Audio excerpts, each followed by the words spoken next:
Καλώς ήρθατε στο δεύτερο επεισόδιο podcast. Είναι η Άννα Φωκιανού Είναι η Μαλίκου Παπαδάκη. και είναι Breast O'Clock. Σήμερα μαζί μας έχουμε μια ξεχωριστή καλεσμένη, την κυρία Ρωμίνα Λεβίζου, χειρουργό μαστού και επιμελήτρια στην κλινική μας. Ρωμίνα, ευχαριστούμε πολύ που είσαι εδώ σήμερα. Ευχαριστώ και εγώ για την πρόσκληση. Είναι μεγάλη μου χαρά ιδιαίτερα, χαρά μας και μεγάλη μου ιδιαίτερα, γιατί μοιραζόμαστε μαζί το ιατρείο τα τελευταία 3 χρόνια. Ήσουν από τα πρώτα πρόσωπα που είδα στην κλινική και με εκπαίδευσες και είμαι ευγνώμων γι' αυτό. Εγώ σε ξέρω πολύ καλά, θα ήθελα όμως να σε μάθει και ο κόσμος καλύτερα. Όπως γνωρίζουμε εμείς, εντός της κλινικής μας, είσαι μαζί μας 5 χρόνια και χαιρόμαστε πάρα πολύ που σε έχουμε δίπλα μας, γιατί πραγματικά είσαι το στήριγμά μας τόσα χρόνια.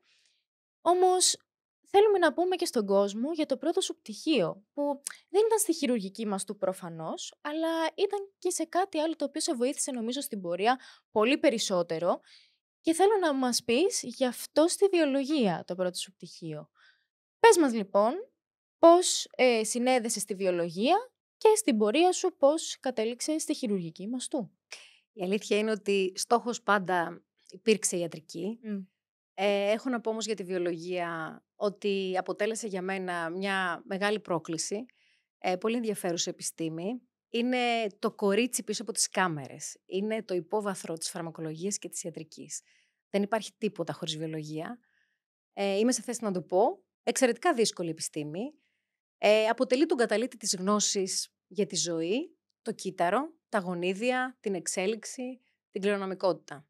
Η δε ιατρική αποτελεί κατεξοχήν εφαρμοσμένη επιστήμη και αποτελείται από ένα σύνολο τεχνικών για την πρόληψη, διάγνωση, θεραπεία, αντιμετώπιση ασθενειών. Το πάντρεμα λοιπόν των δύο, της βιολογίας και της ιατρικής, θεωρώ ότι παρέχει τις κατάλληλες γνώσεις για τη δημιουργία τεχνολογιών και μεθόδων που μπορούν να εφαρμοστούν για την εξασφάλιση της καλής μας υγείας.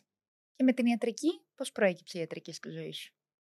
Η ιατρική πάντα ήταν στόχος, ήταν ο εξ αρχής στόχος. Από όλες τις ειδικότητες που μου άρεσαν πολλές, όπως άλλωστε συμβαίνει και στους περισσότερους φοιτητές, περνάμε από πάρα πολλές διαφορετικές ειδικότητες και στο τέλος πρέπει να αποφασίσουμε να επιλέξουμε μία με την οποία θα ασχοληθούμε για το υπόλοιπο της ζωής μας. Εξαιρετικά δύσκολη αυτή η απόφαση.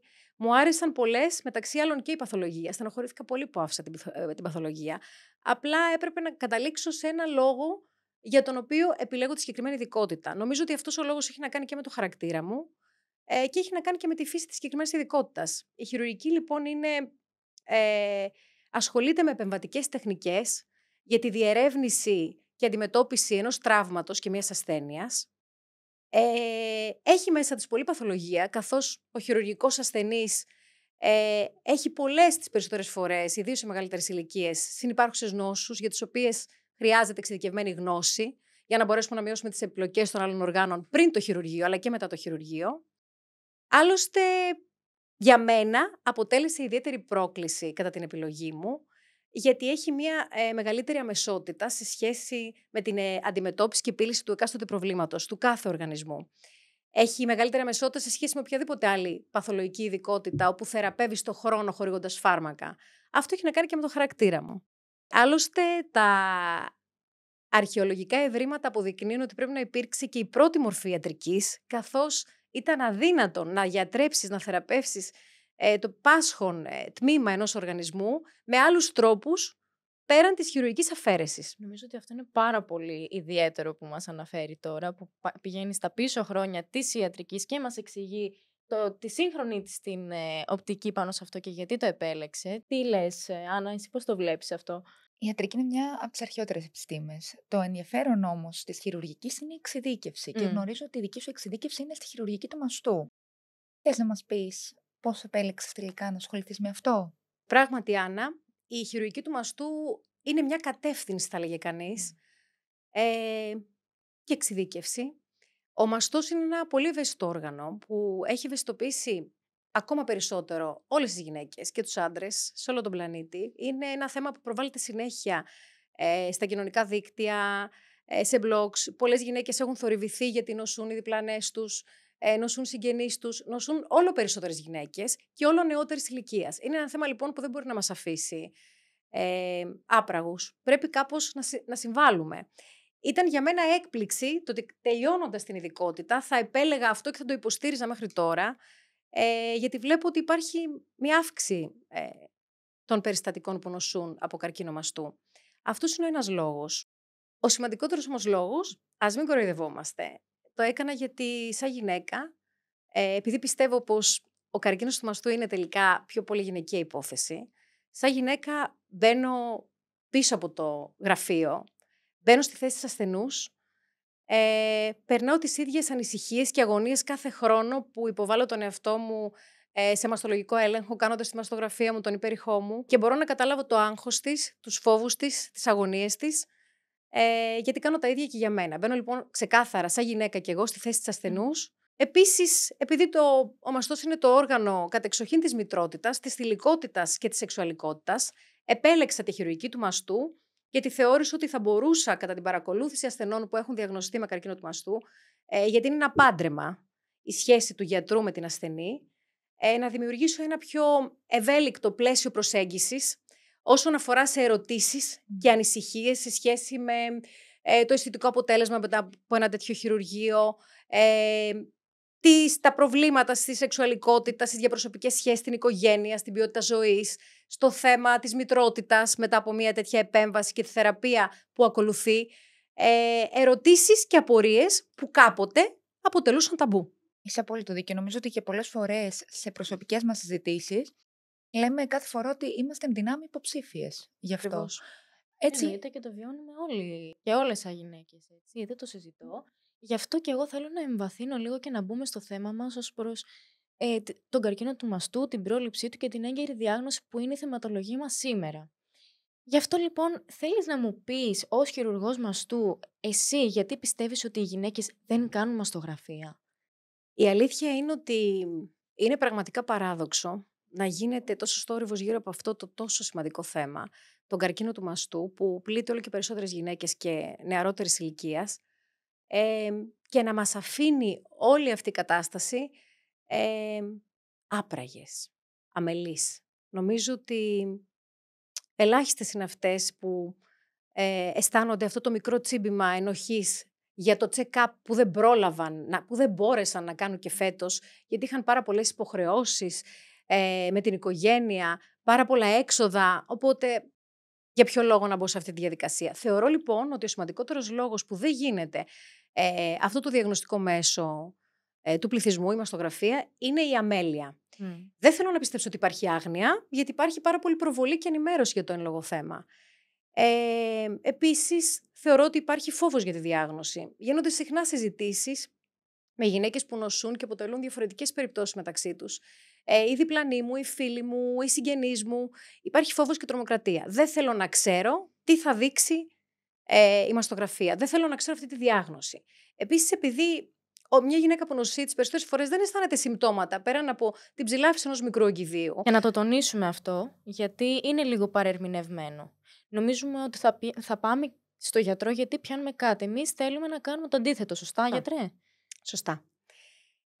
Επειδή λοιπόν αισθάνονται καλά οι γυναίκες που νοσούν, δεν πάσχουν, δεν αισθάνονται άρρωστες, δεν αισθάνονται ασθενείς, θεωρούν ότι είναι κάτι το οποίο είναι πάρα πολύ απλό. Δεν υπάρχει λόγος να μπω στη διαδικασία να το προλάβω, αφού είμαι καλά, δεν είμαι άρρωστη, δεν νοσώ.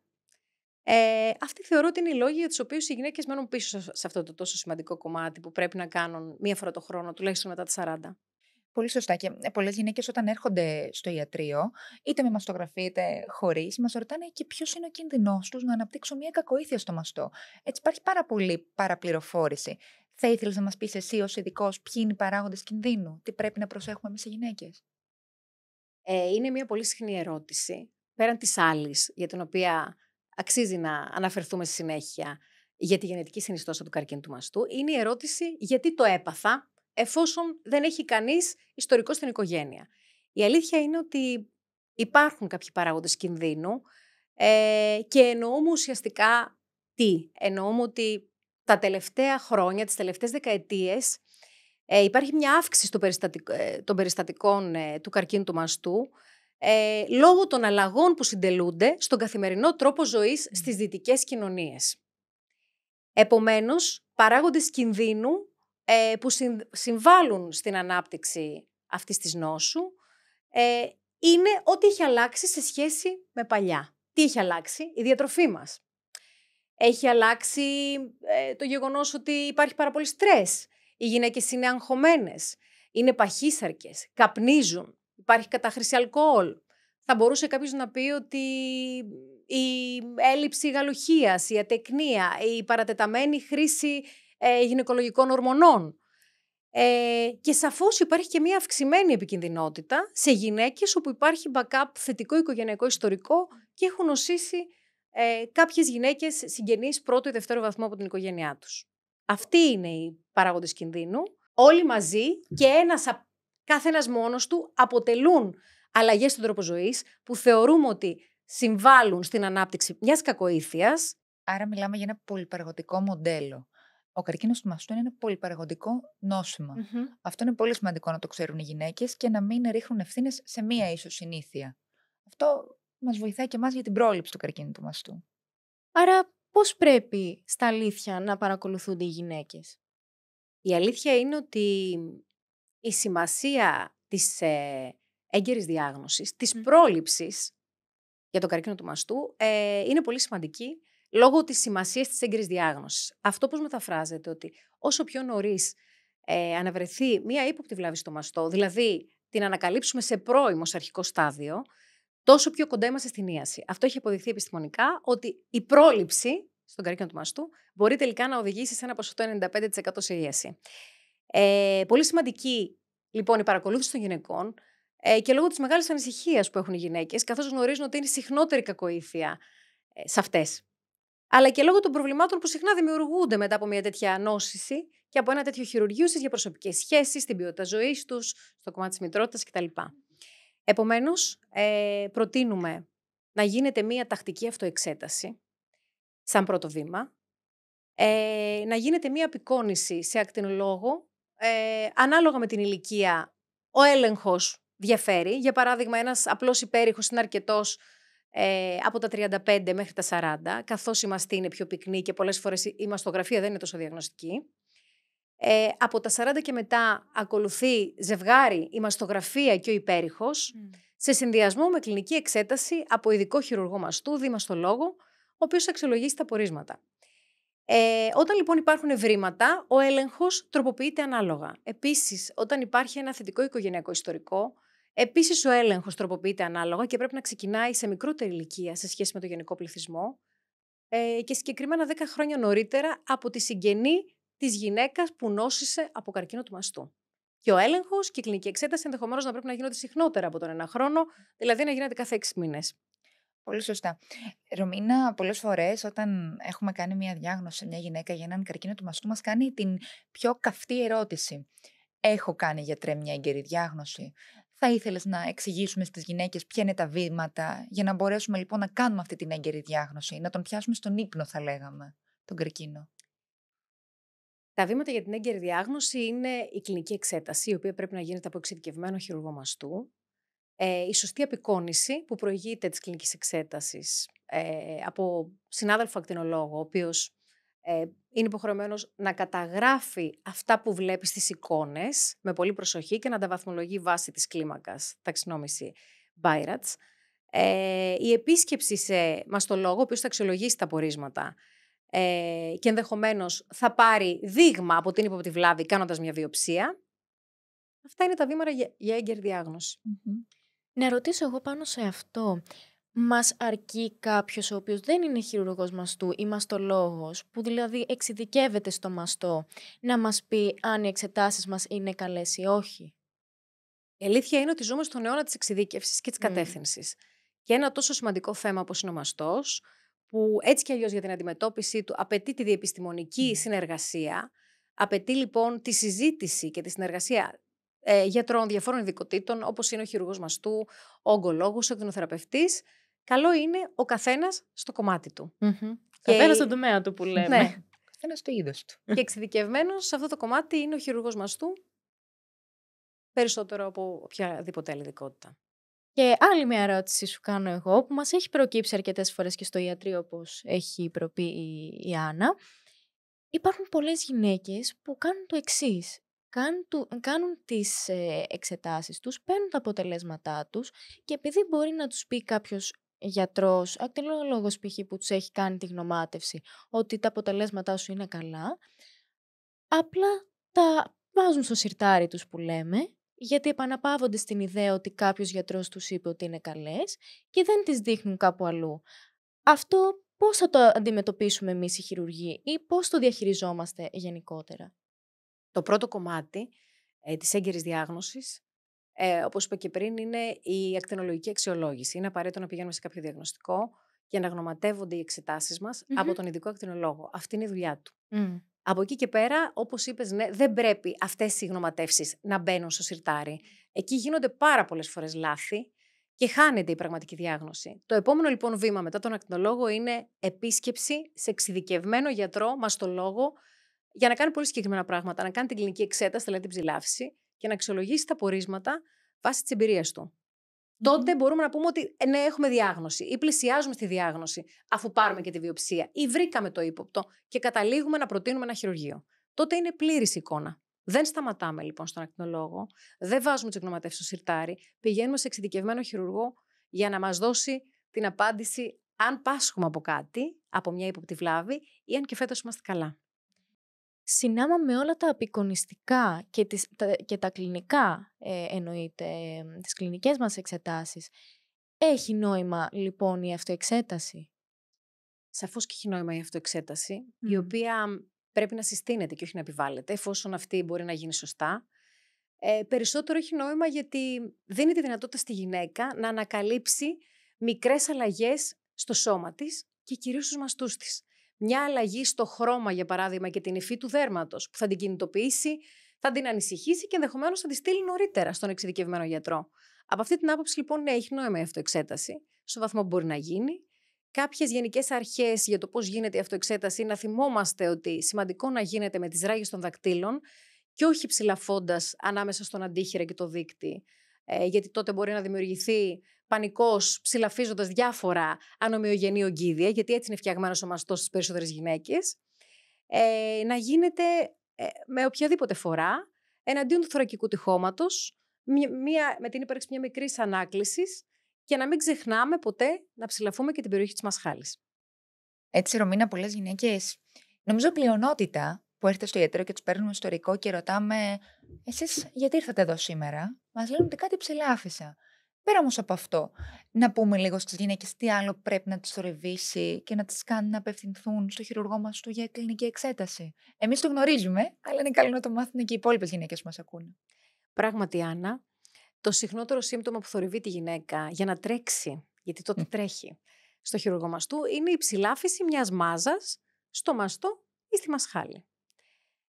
Από εκεί και πέρα θορυβούνται όταν ανακαλύπτουν αλλαγές στο χρώμα και στην υφή του δέρματος. Μια ερυθρότητα, ας πούμε, που τις περισσότερες φορές μπορεί να δηλώσει απόστημα, μια οξεία μαστίτιδα, ένα συρίγγιο, ένα τράβηγμα, δηλαδή μια έλξη ισολική της θηλής μπορεί να τις θορυβήσει.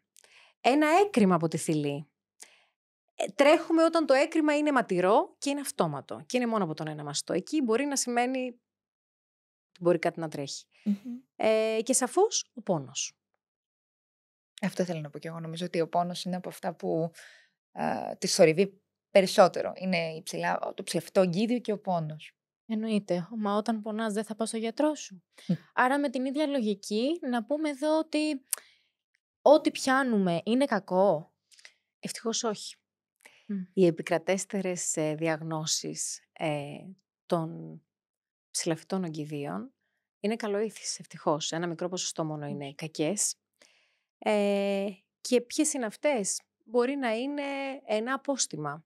Μία οξεία μαστίτιδα, μία κατάσταση που είναι συχνή στις γυναίκες που θυλάζουν, που είναι με βακτηριακής αιτιολογίας και θέλει απλά στηρητική αντιμετώπιση. Και κάποιες φορές προχέτευση όταν έχει δημιουργηθεί απόστημα. Μπορεί να είναι η νόσος του Μόντορ.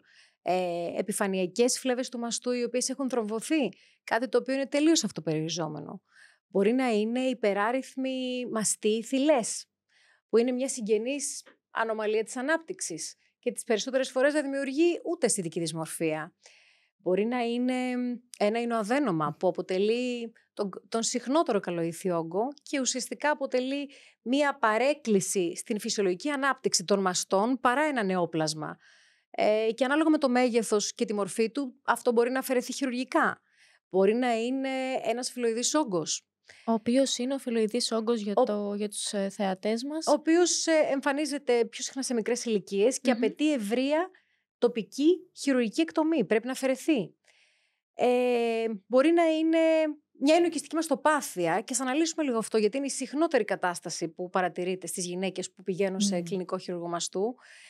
Γιατί αναφέρουν συχνά ότι έχουν αίσθημα βάρους, πόνου και ψηλαφιτά ογκίδια αμφωτερόπλευρα. Είναι λοιπόν αυτή η κατάσταση περισσότερο μια διαταραχή της φυσιολογικής ανάπτυξης των μαστών παρά μια παθολογική κατάσταση. Πολύ συχνή σε γυναίκες αναπαραγωγικής ηλικίας και έχει να κάνει με την ορμονική διέγερση του μαστού, τα ιστρογόνα και την προγεστερόνη, η οποία περιορίζεται στην εμεινόπαυση. Νομίζω ότι η σύγχρονη γυναίκα βομβαρδίζεται με εξετάσεις που πρέπει να κάνει. Να μιλήσουμε λίγο όμως για το τι λέει η ιατρική, για το πώς πρέπει οι γυναίκες να παρακολουθούν το μαστό τους.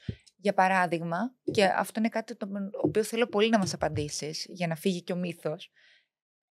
Πάει μια γυναίκα και μας λέει: θα κάνω μαγνητική. Αυτή είναι η εξέταση που πρέπει να κάνω για το μαστό μου. Είναι όμως μαγνητική μια εξέταση ρουτίνας? Ποιες είναι οι εξετάσεις ρουτίνας για να παρακολουθούμε το μαστό? Γιατί νομίζω ότι υπάρχει πολλή παραφιλολογία γύρω από το ζήτημα. Η αλήθεια είναι αυτή, Άννα, όπως το είπες. Η σημαντικότερη εξέταση λοιπόν πληθυσμιακού ελέγχου είναι, όπως είναι γνωστό στους περισσότερους από εσάς, η μαστογραφία. Είναι μια πολύ ιδιαίτερη εξέταση, η οποία όταν γίνεται, τότε πρέπει να γίνει και σωστά. Έχει αποδειχθεί ότι μειώνει τη θνητότητα από καρκίνο του μαστού κατά ένα 25%. Είναι μια εξέταση η οποία έχει τη δυνατότητα να ανακαλύψει, να ανιχνεύσει πολύ μικρές βλάβες, 4 χιλιοστών και πάνω, δηλαδή περίπου 2 χρόνια πριν αυτές οι βλάβες γίνουν ψηλαφιτές, πριν σχηματίσουν ογκίδιο. Επικουρικά υπάρχουν και άλλες εξετάσεις, όπως για παράδειγμα είναι ο υπέρηχος μαστών, πολύ σημαντική εξέταση που δεν γνωρίζει ο περισσότερος κόσμος. Αυτό άλλωστε αποδεικνύεται και από τις περισσότερες που λένε: έκανα το έλεγχο μου για φέτος, έκανα τη μαστογραφία μου και είμαι καλά. Μισή εξέταση με τη μαστογραφία μόνο. Ο υπέρηχος λοιπόν μαστών είναι μια συμπληρωματική εξέταση, ιδιαίτερα σημαντική σε νέες γυναίκες, όπου η πυκνότητα του μαστού είναι αυξημένη. Επομένως, δεν έχει νόημα μια γυναίκα μέχρι τα 35 να κάνει πολλές μαστογραφίες, ούτε καν μία, καν την πρώτη στα 35 που λέγεται μαστογραφία αναφοράς, γιατί ο υπέρηχος θα δώσει πιο διαγνωστικά αποτελέσματα. Είναι λοιπόν η εξέταση για τις νέες, όπου έχουν πυκνότερους μαστούς. Είναι μια εξέταση η οποία μας δίνει πληροφορίες για τη βλάβη που διερευνούμε, για το αν είναι οικιστική, αν είναι συμπαγής, τι αγκίωση έχει. Και έχει πολύ μεγάλη αξία στην προεγχειρητική εντόπιση μιας βλάβης που είναι τόσο μικρή που δεν είναι ψηλαφιτή. Διαφορετικά, αυτή η βλάβη, αν δεν σημανθεί με τον προεγχειρητικό υπέρηχο, θα πρέπει στο χειρουργείο να αφαιρεθεί τυφλά. Πράγμα το οποίο δεν είναι σωστό. Πολύ σωστά. Επίσης, με την η μαστογραφία και ο υπέρηχος αλληλοσυμπληρώνονται. Ας πούμε, η μαστογραφία βλέπει μικροπότητα νόσους, που πολλές φορές στον υπέρηχο δεν είναι ορατές. Θέλουμε να μας πεις λίγα λόγια και για τη μαγνητική που είπαμε πριν. Σε έχω ακούσει πολλές φορές να λες: η μαγνητική είναι ο χάρτης του χειρουργού. Θα ήθελα να μας το αναλύσεις αυτό. Πότε κάνουμε μαγνητική και τι βλέπει η μαγνητική? Η μαγνητική είναι μια πολύ εξειδικευμένη εξέταση. Είναι η εξέταση που συμπληρώνει τον υπέρηχο, κατ' επέκταση. Είναι μια δυναμική εξέταση που μιλάει με άλλους όρους, μιλάει με καμπύλες. Μας δίνει σαφώς χρήσιμες πληροφορίες για το αν η ύποπτη βλάβη κλείνει να είναι πιο πολύ καλοήθης ή μας υποψιάζει ότι μπορεί να κρύβει μια κακοήθεια. Είναι μια χρήσιμη εξέταση επίσης σε βλάβες, σε γυναίκες που έχουν στο παρελθόν υποβληθεί σε πλαστικές επεμβάσεις, οπότε υπάρχουν ουλές που δυσχεραίνουν τη διάγνωση. Και σαφώς, όπως είπες, είναι ο χειρουργικός χάρτης για το χειρουργό. Είναι δηλαδή μια εξέταση που χρειάζεται είτε προγραμματίσεις μια γυναίκα για μια καλοήθεια, όπως ένα ινοαδένωμα, είτε προγραμματίσεις να χειρουργήσεις μια γυναίκα για διαγνωσμένο καρκίνο του μαστού. Γιατί μας δίνει πληροφορίες και για τον μαστό που νοσεί ή που υποψιαζόμαστε ότι έχει την ύποπτη βλάβη, αλλά και για το διπλανό του. Επομένως, καταλαβαίνετε ότι όταν μια γυναίκα θα μπει στο χειρουργείο, που δεν είναι ό,τι πιο εύκολο και ό,τι καλύτερο όταν της το ανακοινώνεις, πρέπει να γνωρίζουμε την κατάσταση και των δύο μαστών. Και όχι να προκύψει στο μέλλον μία βλάβη και στον άλλον και να ξαναμπεί δεύτερη φορά χειρουργείο. Να ρωτήσω εγώ, που δεν έχω τόση σχέση με το ιατρικό το κομμάτι, διότι δεν είναι το επάγγελμά μου αυτό προφανώς. Έχω ακούσει όμως ότι η μαγνητική υπάρχει περίπτωση να κάνει μια υπερδιάγνωση ή να μην είναι ακριβώς αυτά τα αποτελέσματα τα οποία μας γνωματεύουν. Αυτό ισχύει? Η αλήθεια είναι ότι σε ένα μικρό ποσοστό υπάρχει υπερδιάγνωση, όπως είπες. Ιδίως όταν δεν γίνεται τις σωστές μέρες του κύκλου, γιατί είναι η εξέταση αυτή που πρέπει να γίνεται σε πολύ συγκεκριμένες μέρες του κύκλου, εφόσον η γυναίκα βρίσκεται σε αναπαραγωγική ηλικία. Αυτό πλέον δεν ισχύει όταν η γυναίκα πάψει να βρίσκεται στην αναπαραγωγική ηλικία, όταν βρεθεί στην εμεινόπαυση. Υπάρχει λοιπόν αυτό το ποσοστό των ψευδώς θετικών πληροφοριών που πολλές φορές πανικοβάλλουν τη γυναίκα.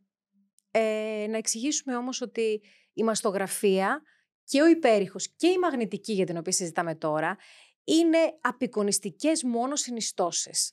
Δεν θα συμπεράνουμε μόνο από την απεικόνιση εάν μια πληροφορία είναι ύποπτη, μια βλάβη είναι ύποπτη ή όχι. Θα παίξει ρόλο η κλινική εξέταση, ένα έβριμα που το πιάνω, το βλέπω κιόλας, ή ανάποδα, ένα έβριμα που το βλέπω, το πιάνω κιόλας. Και από εκεί και πέρα θα λάβουμε υπόψη τις καμπύλες της μαγνητικής επικουρικά και επί ενδείξεων. Επίσης, στη διάγνωσή μου θα συμβάλλει η βιοψία που θα κάνει ο χειρουργός, που θα μου θέσει και τη διάγνωση. Άρα, Ρωμίνα μου, επιστρέφοντας στον τίτλο, που είναι έτσι και παιχνιδιάρικος, αλλά είναι και ρεαλιστικός, αυτός ο κακούργος ο χειρούργος, τι κάνει εν τέλει, θα μας πεις λίγο γι' αυτό? Πράγματι, μάλλον είναι μια πολύ παρεξηγημένη λέξη. Ο χειρούργος, δηλαδή ο κακούργος, δεν είναι χειρούργος.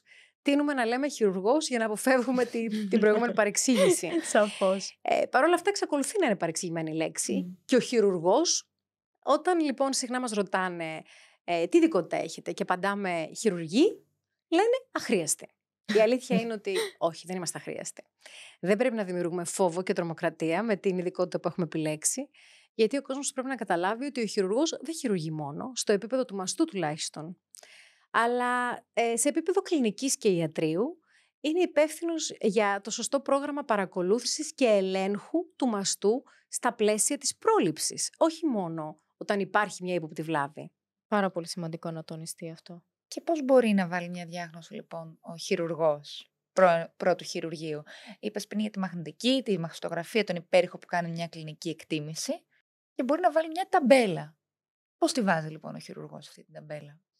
Καταρχάς, ο χειρουργός είναι αυτός ο οποίος είναι σε θέση να κάνει σωστά την ψηλάφιση, την κλινική εξέταση του μαστού. Είναι αυτός ο οποίος θα διαβάσει τις απεικονιστικές εξετάσεις μαστογραφίας του υπερήχου της μαγνητικής, τα οποία έχει καταγράψει ο συνάδελφος ακτινολόγος και τα έχει βαθμολογήσει, και θα πρέπει ενδεχομένως να κάνει ένα δεύτερης ματιάς υπέρηχος για να επιβεβαιώσει ή να απορρίψει τα ευρήματα του ακτινολόγου βάσει της εξειδικευμένης εμπειρίας του. Επειδή βλέπει κυρίως μαστούς, δεν βλέπει τα υπόλοιπα όργανα, είναι εξειδικευμένος πάνω στο μαστό. Σε αυτό που είπες έχεις πολύ δίκιο. Τώρα πλέον, τα τελευταία χρόνια, δεν πρέπει να βάζουμε εμείς χειρουργοί κανένα χειρουργείο χωρίς να έχουμε διάγνωση. Ένας τρόπος λοιπόν να διερευνήσουμε την ύποπτη βλάβη είναι να πάρουμε ένα τμήμα κυτάρων ή ιστού από αυτήν. Μπορούμε να κάνουμε λοιπόν μια αναρρόφηση με λεπτή βελόνα, τη γνωστή σε όλους σας FNA, ή μπορεί να πάρουμε ιστό, ένα κομμάτι λοιπόν ιστού, μια μεγαλύτερη ποσότητα κυτάρων, κάνοντας μια κορμπάιοψη. Μια δηλαδή βιοψία με κόπτουσα βελόνα.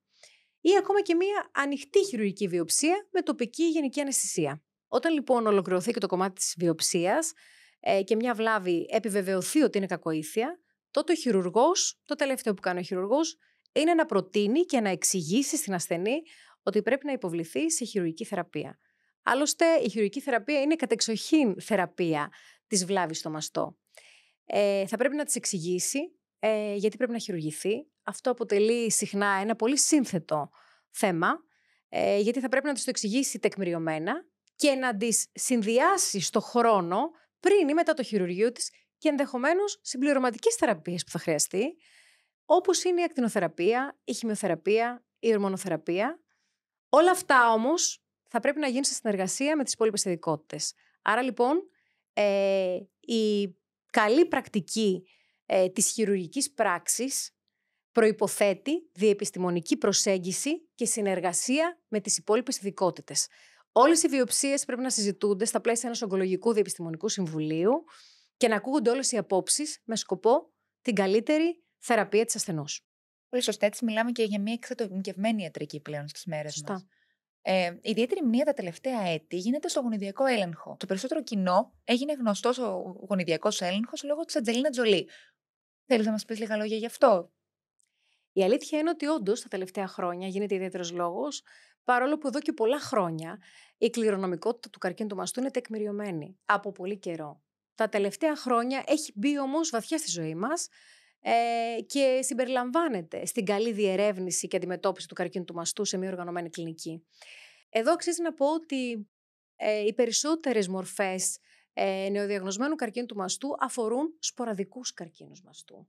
Δεν υπάρχει λοιπόν κάποια κληρονομική συνιστόσα. Ένα μικρότερο νούμερο αφορά οικογενείς περιπτώσεις, δηλαδή υπάρχει κάποια κληρονομική προδιάθεση, αλλά όχι κάποιο τεκμηριωμένο κληρονομικό πρότυπο. Και ένα πολύ μικρό ποσοστό της τάξης του 9% αφορά κληρονομούμενο καρκίνο. Τα γονίδια τα οποία εμπλέκονται στον καρκίνο του μαστού που με ρώτησες είναι πάρα πολλά. Τα πιο γνωστά σε όλους είναι τα γονίδια BRCA1 και BRCA2. Σε αυτή λοιπόν την κατηγορία του 9% των κληρονομικών καρκίνων αξίζει να πούμε ότι γυναίκες οι οποίες έχουν διαγνωστεί με κάποια παθογόνο παραλλαγή σε αυτά τα δύο γονίδια έχουν έναν ιδιαίτερα αυξημένο κίνδυνο να νοσήσουν μέχρι την ηλικία των 70 από καρκίνο μαστού. Επίσης έχουν μια αυξημένη προδιάθεση να αναπτύξουν συγκεκριμένο ιστολογικό τύπο καρκίνου, όπως είναι ο τριπλά αρνητικός, και εμφανίζουν και αυξημένο κίνδυνο νόσησης από καρκίνο οθικών. Το θέμα είναι ότι όταν επιβεβαιωθεί το πρόβλημα, ναι λοιπόν έχουμε μία γυναίκα η οποία επιβεβαιώνει έναν θετικό γονιδιακό έλεγχο ή υπάρχει υποψία από την οικογένειά της ότι νόσησαν κάποιες γυναίκες συγγενείς πρώτου ή δευτέρου βαθμού, τότε ο έλεγχος πρέπει να γίνεται στοχευμένα. Επομένως η ερώτηση από πολλές γυναίκες που έρχονται στο ιατρείο στην κλινική, μα πώς συνέβη αυτό σε μένα, αφού δεν είχε κανένα στην οικογένεια. Η αλήθεια ναι είναι αυτή, ότι ένα μικρό ποσοστό των καρκίνων είναι κληρονομούμενοι στον καρκίνο του μαστού. Όταν όμως υπάρχουν υποψίες από το οικογενειακό ιστορικό που λαμβάνει ο χειρουργός, ότι νόσησε η τάδε, νόσησε πρώτου δευτέρου βαθμού, μια γυναίκα υπήρξε συγγενής πρώτου βαθμού που είχε και στους δύο μαστούς καρκίνο. Υπήρχε συγγενής άνδρας που νόσησε από καρκίνο μαστού. Υπήρχαν πρώτου δευτέρου βαθμού συγγενείς με καρκίνο μαστού και καρκίνο οθικό. Τότε μπαίνει στον κλινικό γιατρό έντονα υποψία ότι αυτή η γυναίκα πρέπει να υποβληθεί σε γονιδιακό έλεγχο. Άρα λοιπόν όχι, ο γονιδιακός έλεγχος δεν αφορά όλες τις γυναίκες. Ευτυχώς απαντάω σε αυτή την ερώτηση που δημιουργεί τόσο φόβο και τρομοκρατία γύρω από το θέμα. Στο άλλο θέμα της Αντζελίνα Τζολί, κάτι που έχει ακουστεί πολύ τα τελευταία χρόνια και έχει γίνει της μόδας, θα ήθελα να τονίσω ότι δεν είναι θέμα μόδας, είναι θέμα ουσίας. Σωστά. Νόσησε πρώτη η μαμά της Αντζελίνα Τζολί, η οποία έφερε την παθογόνο παραλλαγή, το πρόβλημα σε αυτό το γονίδιο, άρα μετέφερε αυτή την παθολογική παραλλαγή και στην κόρη που ήταν η Αντζελίνα Τζολί, η οποία έφερε αυτή τη βλάβη. Φέροντας λοιπόν αυτή τη βλάβη, είχε έναν αυξημένο κίνδυνο να νοσήσει στο μέλλον. Και αποφάσισε να προβεί σε μια μεγαλύτερη επέμβαση, χωρίς να νοσεί, σε μια επέμβαση αμφωτερόπλευρης μαστεκτομής, σαν επέμβαση μείωση κινδύνου. Οπότε, Ρωμίνα, πες ότι έρχεται μια γυναίκα στο ιατρείο και σε ρωτάει, εγώ έχω διαγνωστεί με καρκίνο του μαστού και τώρα με τον γονιδιακό έλεγχο πώς προχωράω? Προχωράω? Εσύ τι θα της πεις σε αυτή την περίπτωση? Μια γυναίκα η οποία έχει διαγνωστεί θα πρέπει να ενημερωθεί ότι ο γονιδιακός έλεγχος δεν αφορά όλες τις γυναίκες. Αντλώντας λοιπόν πληροφορίες από το ιστορικό της για το αν υπήρξαν γυναίκες στην οικογένειά της συγγενείς πρώτου ή δευτέρου βαθμού που έχουν νοσήσει και αυτές και σε ηλικία μικρότερη των 50 ετών από καρκίνο μαστού, ή αν είχε κάποιον συγγενή άντρα που νόσησε από καρκίνο μαστού, ή όπως ανέφερα πριν, είχε μία γυναίκα που είχε καρκίνο μαστού και καρκίνο οθικών.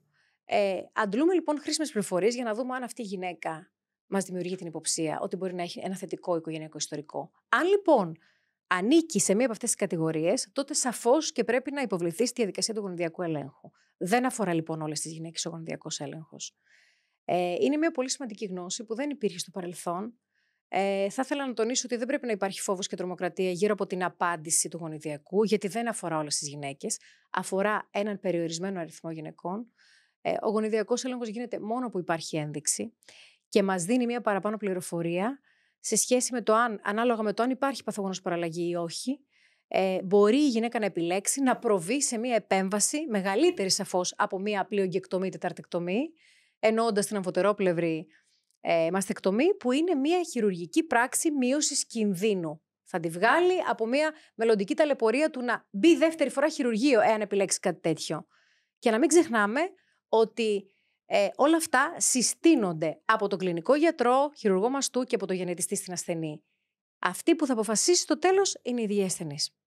Ρωμίνα μου, λοιπόν, εδώ μπορούμε νομίζω να συνοψίσουμε και να πούμε ότι κλείνουμε με τη θεματολογία σου σήμερα. Όμως, προτού κλείσω και γενικά το podcast, θα ήθελα να βγάλεις τη φόρα, να πεις αυτές τις γυναίκες και όχι μόνο που μας παρακολουθούν σήμερα, ποιο είναι το μήνυμα που θέλει να περάσει η χειρουργός μαστού σήμερα μαζί μας, η Ρωμίνα Λεβίζου. Θα ήθελα αυτός ο μήνας, Οκτώβρης, που έχει καθιερωθεί ως ο μήνας πρόληψης και ευαισθητοποίησης για τον καρκίνο του μαστού, αλλά και η σημερινή συνάντηση, αυτό το επεισόδιο του Breast O'Clock, να αφυπνίσει, να ευαισθητοποιήσει και να αγγίξει στο δυνατόν περισσότερες γυναίκες γίνεται, όσες μας ακούν, αν είναι δυνατόν και όλες, για την πρόληψη στον καρκίνο του μαστού και τη σημασία της έγκαιρης διάγνωσης. Ας δώσουμε λοιπόν όλες τη δέουσα προσοχή και σημασία σε αυτό το όργανο που μας χαρίστηκε, που συγκίνησε και υμνήθηκε όσο κανένα άλλο από λογοτέχνες, ποιητές, γλύπτες, ζωγράφους, το όργανο που ανέθρεψε και θα συνεχίσει να αναθρέφει για πολλά χρόνια ακόμη γενιές επιστημόνων διαφόρων ειδικοτήτων και ερευνητών για την εξασφάλιση της καλής του υγείας. Ας εφαρμόσουμε λοιπόν για αρχή πρωτογενή πρόληψη. Ας αλλάξουμε λοιπόν τον τρόπο ζωής μας με τέτοιο τρόπο ώστε να μειώσουμε την επίδραση των παραγόντων κινδύνου που αναφέρθηκαν πριν, που συμβάλλουν σε ένα μεγάλο ποσοστό στην ανάπτυξη του καρκίνου του μαστού, και ας στηρίσουμε και τη δευτερογενή πρόληψη. Ας βάλουμε κάθε μήνα, κάθε χρόνο μία ημερομηνία υπενθύμησης στα γενέθλιά μας, να κάνουμε τον ετήσιο μαστολογικό μας έλεγχο, να εκτελούμε την τακτική μας αυτοεξέταση για να εξοικειωνόμαστε με πιθανές αλλαγές στους μαστούς μας, και ας πηγαίνουμε στον ειδικό κλινικό χειρουργό μαστού για την αξιολόγηση των πορισμάτων και για να μας πει ότι και φέτος είμαστε καλά. Ας μην θεωρούμε τραγικές φιγούρες και άτυχες γυναίκες αυτές οι οποίες νόσησαν. Ας βάλουμε λίγο τον εαυτό μας στη θέση τους, γιατί δεν αποκλείεται κάποια στιγμή να έρθουμε κι εμείς αντιμέτωπες με μια τέτοια κατάσταση. Έξω και η ενημέρωση, έτσι, έξω και το podcast, έξω και όλες μας οι καθημερινές προσπάθειες. Ευχαριστούμε πάρα πολύ που μας παρακολουθήσατε. Κορίτσια, ευχαριστώ πάρα πολύ για την ωραία κουβέντα που είχαμε.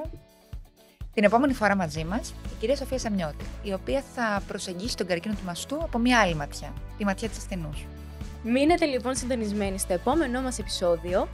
Ήταν η Άννα Φωκιανού. Ήταν η Μαλούκου Παπαδάκη. Και ήταν το Breast O'Clock.